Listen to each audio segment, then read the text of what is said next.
So, did anyone else see Dumbo? No? Just me? There have been so many valid topics for videos I have steadfastly ignored.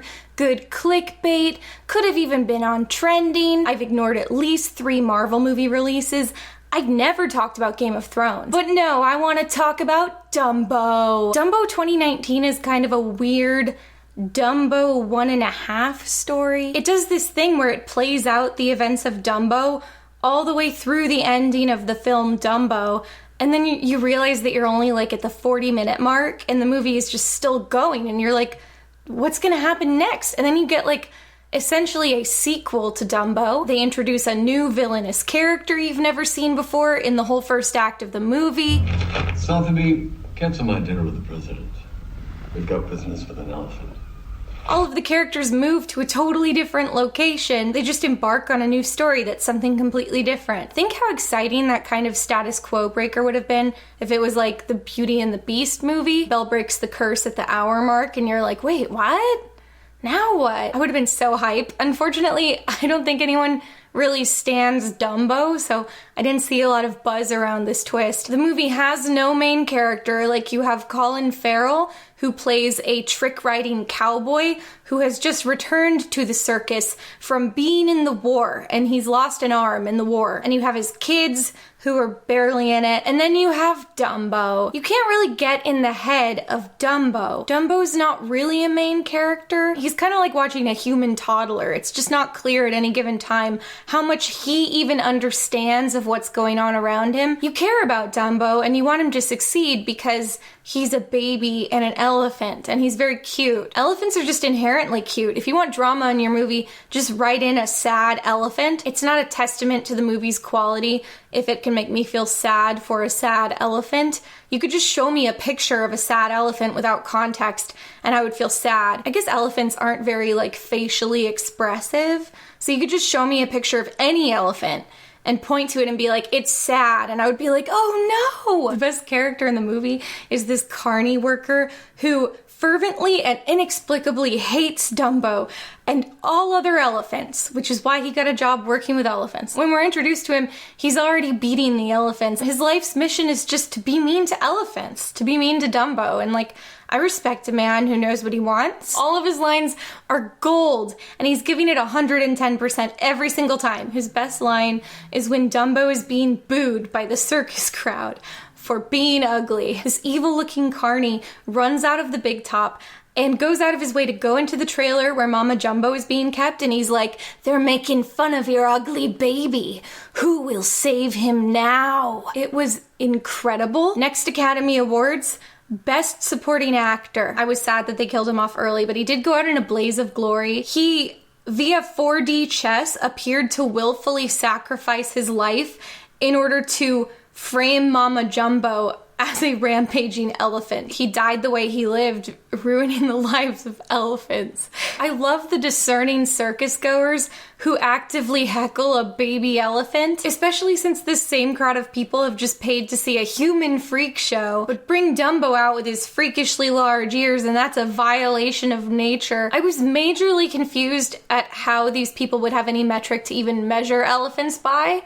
Like, you mean to tell me these middle American townies in the 1920s have seen a lot of elephants? I thought elephants already had big ears. Like, if I saw Dumbo, I would just kind of be like, yep, that's an elephant. I haven't seen the original Dumbo in like 18 years, so I'm gonna be real. When they first gasped when they saw Dumbo and like said he was deformed, I forgot the ear thing. Obviously, I remember that he can fly with his ears, but I didn't really remember that it was because they were very big. I thought it was just a power that he had. So I thought everyone was horrified by his big, freaky doll eyes. I don't even hate Dumbo's design. I do think it's the most literal use of the phrase grotesquely cute I've ever seen. Like, it is cute. He looks really cute, but also freakishly horrifying. Just somehow both of them simultaneously. Anyway, I guess this circus tent is full of elephant connoisseurs who see Dumbo and start gasping and booing at him. I'm not proud at how many scenes in this movie I laughed at that were supposed to be tragic, but there's something so over the top about Dumbo's suffering that it just tips over into melodrama. And also something so funny conceptually about a human audience angrily heckling a baby animal who doesn't even speak English for being ugly. What'd you do to that thing? That ain't a real elephant. Those ears are fake. Look, Dumbo. He's a fake. Dumbo. I said, sit down. Fake. They have this baby buggy marked "Dear Baby Jumbo," and then he hits the sign and the letters fall, so it says "Ear Baby Dumbo." It was amazing. Everybody in this world just hates elephants. Much later in the movie, when Dumbo is finally reunited with his mother, his new owner, for no apparent reason, orders her killed. He's like, she might be a distraction. Kill the baby's mother. And why? Just one of those impulses of pure evil, I guess. It's kind of relatable. And then there's the best visual in the whole movie. Dumbo with the saddest face ever in his clown makeup. And it's like dripping off his big sad face. He's just grimacing. What a fine day at the circus. I can't wait to take in this hilarious clown routine featuring a deformed, sobbing orphan baby elephant. They really underutilized this Dumbo look in marketing. It's easily his most iconic look. The movie has these two child characters, and their only purpose in the movie is to tell us in their dialogue what's going on in case we were looking at the images and couldn't understand what was going on. Something's wrong. She doesn't want to leave. Look. She's drawing him a bath. He thinks it's a game. He's scared. He's sad. The girl kind of has like the impression of a story arc where she has to learn to relate to her distant father and she wants to be a scientist. The little boy, nothing. Like, he's not even, there's no reason for him to be here. I actually have this conspiracy theory that originally the boy was not a character in the movie and he was only written back in to give the girl somebody to say her lines off of so you can know what she's thinking, because Dumbo can't talk. Like how I've said before that Disney princesses always have the animal sidekick, and it's so they can say their thoughts out loud for the audience to know them. The animal sidekick doesn't have to have a complex inner world. I call it being the flounder. It also seems like Tim Burton directed the girl not to emote at all. She just says her lines as flatly as possible. I'm blaming it on Tim and not her because I feel like he's done this before. So like, odds are he's the common denominator, and actually all the performances in this movie, or most of them, were pretty bad. Danny DeVito sounds like he's asleep half the time, like he doesn't seem to be having fun, and this is, I think, the first movie I've ever disliked Colin Farrell in. The only performances I liked were that evil carny I already talked about, Best Supporting Actor, and the movie's other villain, who they introduce later, Michael Keaton, who I am gonna come back to. They have Baby Mine in the movie because, like, it's Dumbo and you have to do that, I guess, but it's performed by like one of the carnies on a ukulele, and she's like removed from the scene. She's not directly involved in what's going on, so it kind of ruins the emotional weight. Like, you have Dumbo over here and then the carnies around a campfire in the middle distance, and she's singing the song, and it's just very weird. It's like Dumbo's over here saying goodbye to his mother, and she's like cradling him in her trunk, and then over there is a chair on which I've propped up a laptop, and there's a YouTube window open, and some YouTube artist, like, it's like Dodie's covering Baby Mine, and you're like, okay, I don't understand the handling of the songs in this movie. Like, they were present in the score, but in a subtle, kind of frustrating way. They do Pink Elephants on Parade, but the music starts understated and you think it's gonna build and it just doesn't. Even the Fantasmic show at Disneyland goes harder than this, and this is a big budget movie from a director who's not known for being subtle. Oh, after the mom leaves is one of the funniest parts. So the kids are going to try to comfort baby Jumbo. Come on. Have one, Dumbo. We're calling him Dumbo now? If we call him Jumbo Jr., it might make him miss his mom.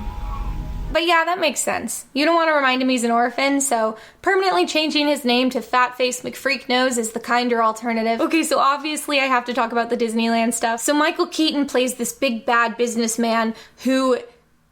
It's Walt Disney. I don't know how else to say it. Actually, I think he's supposed to be just a personification of the Disney company. This is where the movie starts to try to have a theme, which is bad for two reasons. One, because it's kind of late to introduce a theme at this point in the movie when it has nothing to do with the whole first act. And two, because the theme is just really inconsistent and sloppy. Allegedly. I don't know why I said that. Allegedly, according to me. So Danny DeVito sells his privately run mom and pop circus to Big Bad Disney. It's not subtle. They relocate the circus to have permanent residency in this big Disneyland-esque theme park, which I was pretty stoked about because I love theme parks, and also a lot of the locations, at least the ones where the characters are down on the ground running around, looked like they had built physical sets, like real buildings, and that's pretty cool. It had a lot of meta references to Disney, like when they first walk into the theme park, it's clearly supposed to be a main street, and there is a big building at the end that's a stand-in for the castle. There's a roller coaster called Rocket to the Moon, which was the name of a Disneyland attraction way back in the day. There's a Hall of Science, which could be a reference to the old Disneyland Hall of Chemistry, or the Home of the Future, or Innoventions, or all of Epcot. And there are dioramas of future living inside, which look directly aped from Horizons, but that might not be deliberate. It might just be a reference to the Carousel of Progress. But anyway, it tickled my theme park enthusiast bone. I actually thought the Science Hall was going to be used later as like a metaphor for the sham of the theme park or whatever. Like the daughter is really excited when she sees it, and I thought she was going to go inside and see like the robot butler diorama and be like, hey, this is just speculative fluff. It has no real educational value. They're just trading on the idea of it as a marketing strategy. But instead she goes inside and is in awe of what she's seen and shares a tender moment with her dad about how science is great. So I guess the theme park is good?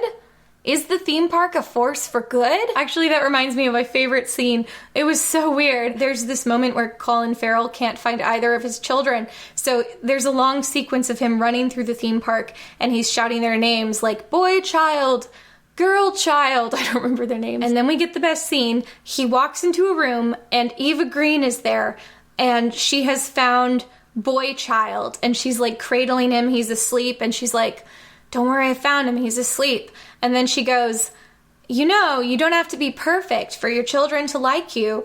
You just have to be interested in their interests. And then Colin Farrell's like, okay. And then he leaves and the scene ends. And he just resumes looking for girl child. And it's like, okay, that scene was 3 lines long. He just entered a room, received knowledge from Eva Green, and scene. Start a new recording. I am flying through this. Flying through it like Dumbo! That weird tiny scene actually supports my conspiracy theory that the boy was not originally in the script because it seems like originally he was just going to be looking for his daughter and then they wrote the boy in later and they were like, oh, we have to change that scene to explain where the boy was. And they're like, oh, just add a scene where Eva Green has the boy. Now we don't have to worry about the boy. Now he can go looking for girl child, the character who matters. I like that the daughter's conflict is she wants to go into science, but her dad wants her to join the family business of circusry. There's a cruel irony in her circumstance because if you're born in the circus, you can't run away to join the science. But her arc is just that she likes science, her dad doesn't care about science. Eva Green tells her dad to care about science, and then her dad goes and talks to her about science. It feels mean to dwell on how often Tim Burton movies have a story element of a character who fails to communicate or connect with their father. So I won't do that. Anyway, let's talk about theme. Disney isn't acquiring deformed animals to perform an exploitative circus act. I mean, unless we're counting Johnny Depp. So this isn't a literal critique of Disneyland. I think it's safe to say that Dumbo is representative of ideas or creativity. Free thinkers like Danny DeVito and his little circus act are being bought out by Big Bad Disney, who then lays off all their employees and stifles their creativity. That's definitely topical, so it's a fine idea for a theme, but I think it's really weird to position the circus as the independent with a lot of heart and creative spirit. Circuses are terrible, and I'm not convinced they've ever been good. I went to a circus a couple months ago. I just saw a big top spring up, and I was like, I should go to that circus.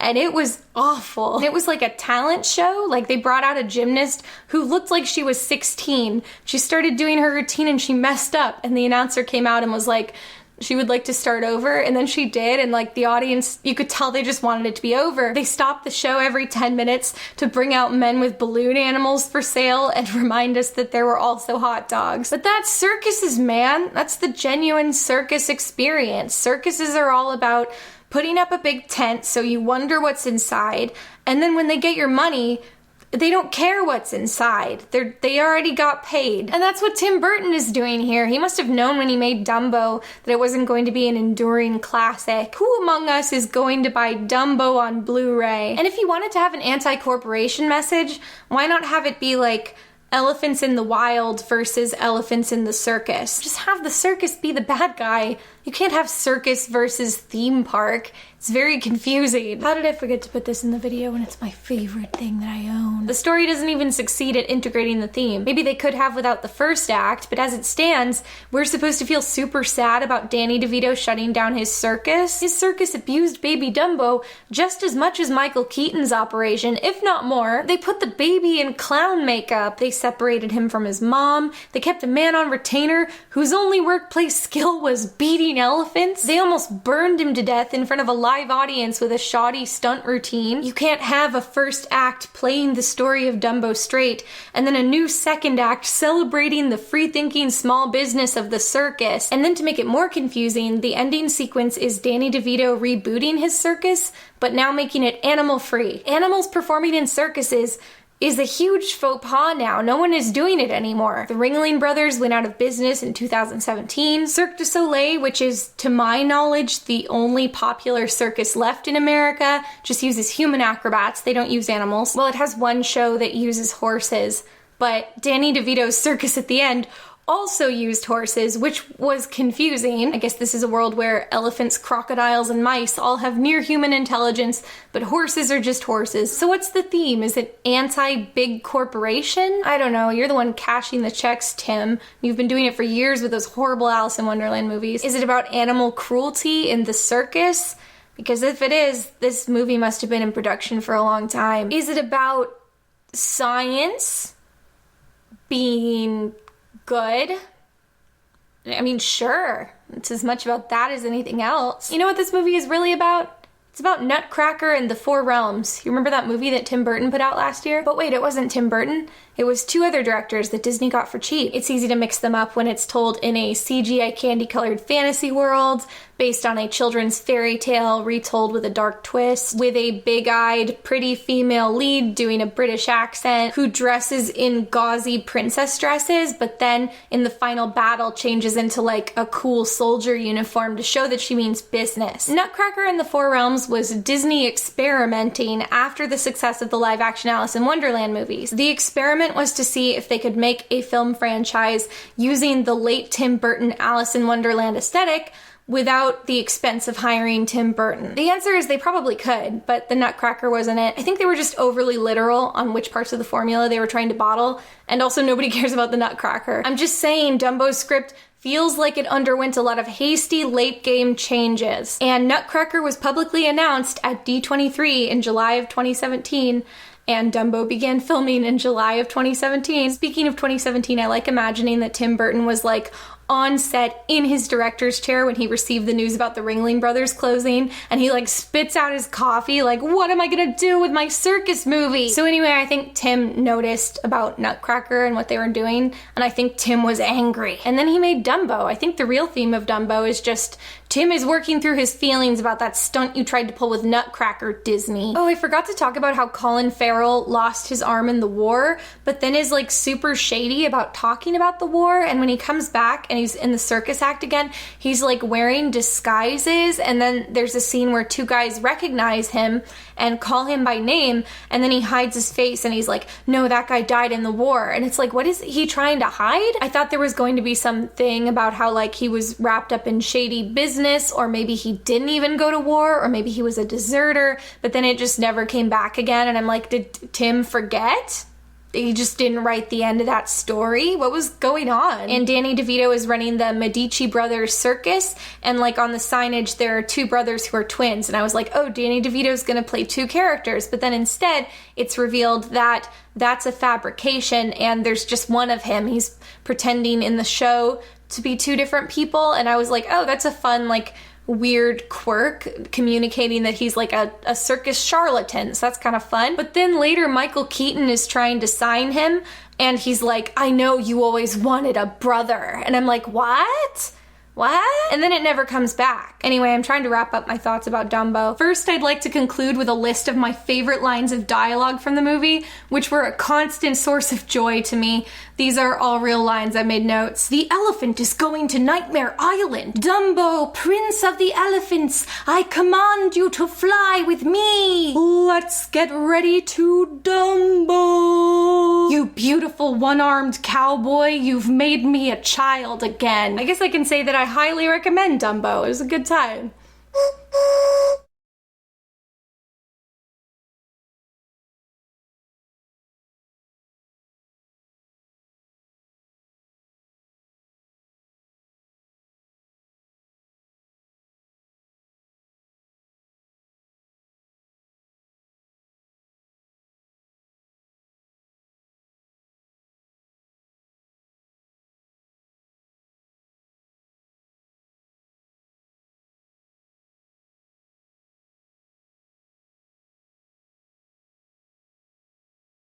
My only real expectation going into this movie was that it would have Casey Jr., the circus train, that he would have his own scene, that he would still have a face, and that they would play the song. And when the movie opened, those three things are the first things that happen. Just right off the bat, Casey Jr. And at that point, I'm like, okay, I can't complain about anything else that happens. Like, they delivered, you know? I mean, let's be real, who among us has any stake in live-action Dumbo? Like, they announced Lion King and Aladdin, and if they get it wrong, we're gonna be, like, upset because we care about those stories, but, like, who's out here for Dumbo? They remake Dumbo, and it's just like, yeah, you know what? Sure. It's got an elephant? Yeah, sure. It's an A+ from me.